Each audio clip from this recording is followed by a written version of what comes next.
F9, The Fast Saga, is directed by Justin Lin and stars Vin Diesel, Michelle Rodriguez, Tyrese Gibson, and among others.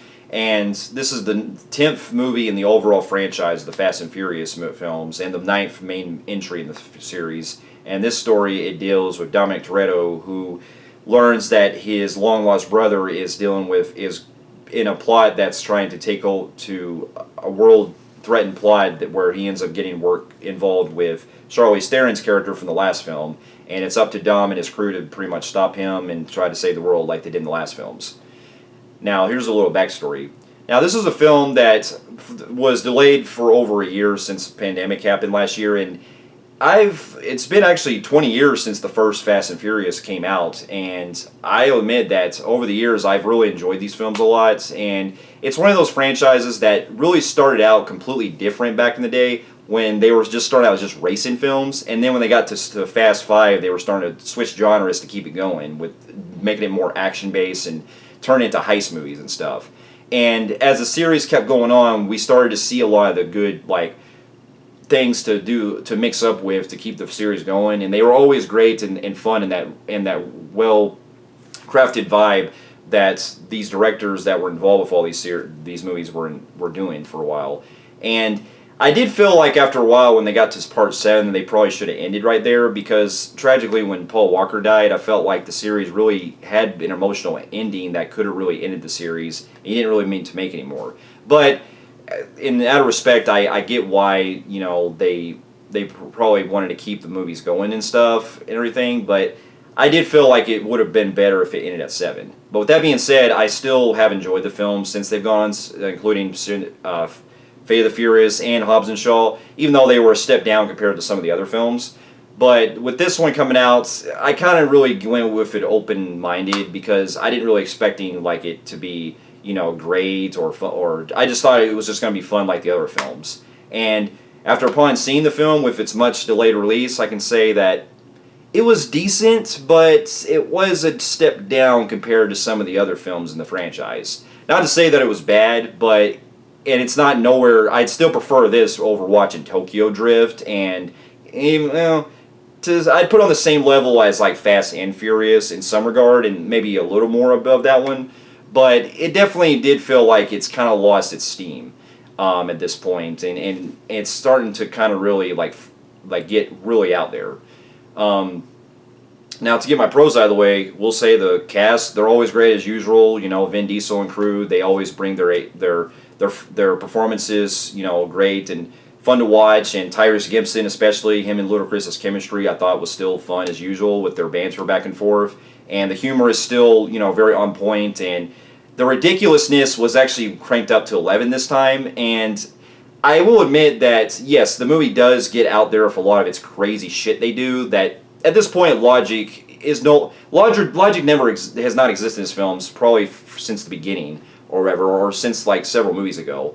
But one thing I will say, that the humor blended well with all the over-the-topness in this film to keep the entertainment going, is that they play in on it as a self-awareness, because there's kind of a running joke that Tyrese Gibson's character ends up speaking about how he thinks that he asks if everyone's invincible or if they're like superheroes, and that it raises a lot of questions, because it would actually really surprise me if they ever do something into one of these future movies where they actually point out something that's very, that really that really answers everything of how the laws of physics and the longevity no longer applies in this. How characters are able to basically have the equivalent of plot armor, where they can go through so much damage and going through so much shit and survive.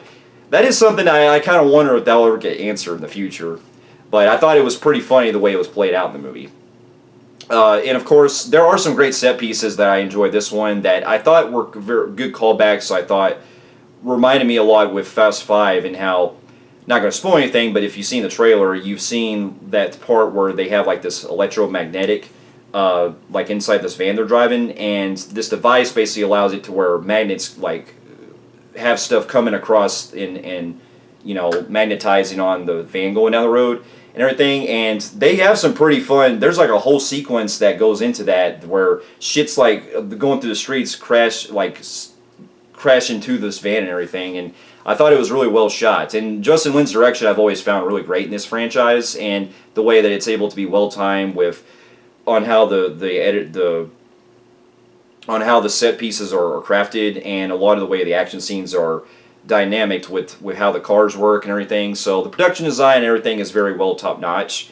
And while there is still mostly CGI in a lot of these movies that get really out there, they still keep you going with and keeping you on the edge with all these. Well, not on the edge, but keeping you entertained on that kind of level. And one of the other things I got to appreciate too with this movie did something that thought was kind of cool was we actually do get into some backstory that reveals with Dominic Toretto and his brother that I thought was a good sense of change, and it did bring some emotional depth to the movie that I thought was kind of cool.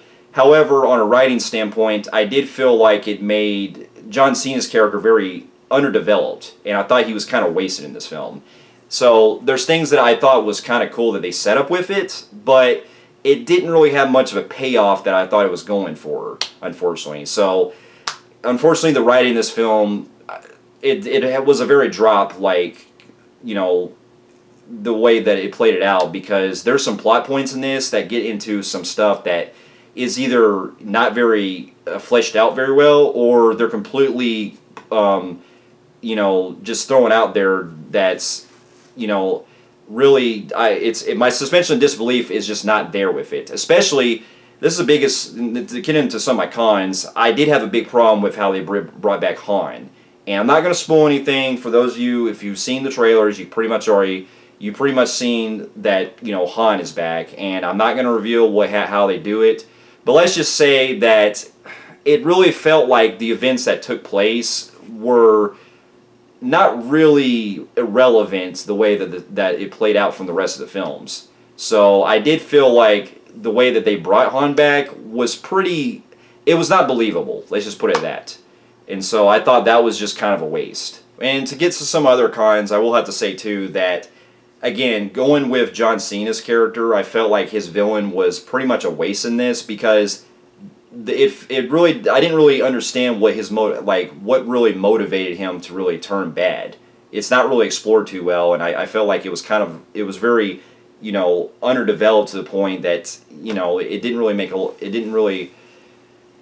a lot of sense. And it really felt like the stakes just were not high like they should have went with in these films. Now, I know that I'm speaking, trying to criticize a film that's 9 movies in, but you got to have some kind of longevity that's kind of behind this movie. I can buy, all the over-the-top shit they do in these films and stuff, but it does feel like they really need to up their game and maybe put more stakes at risk with a lot of these characters, because it doesn't really feel like we're there anymore, because we were able to do that with 5 and 6 at least, with the villains in that, with the villain in that in those movies, but it felt like we just weren't quite there anymore. Other than that, though, I mean, I still thought the movie, while it does get pretty out there as far as its ridiculousness and stuff, I'm not going to be surprised if the next one they fully take place with they've been hinted out and going to space and stuff, because at this point, it is kind of what you expect with this franchise. And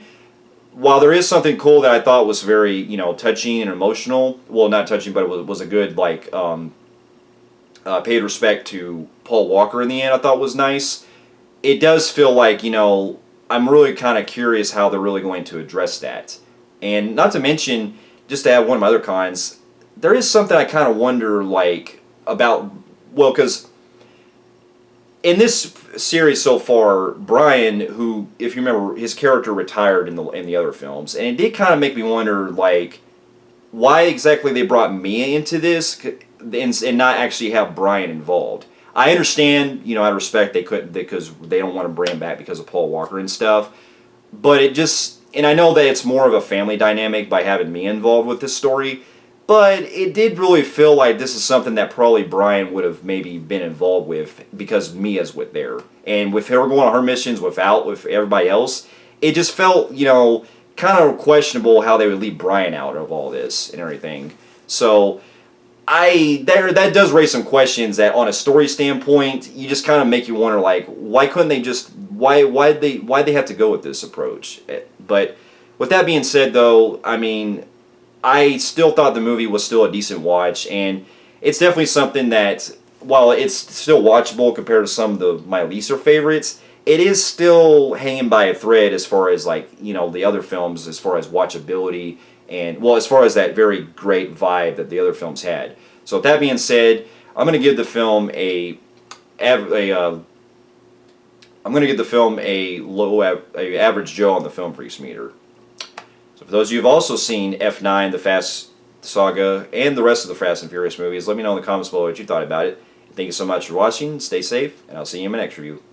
I'll see you later.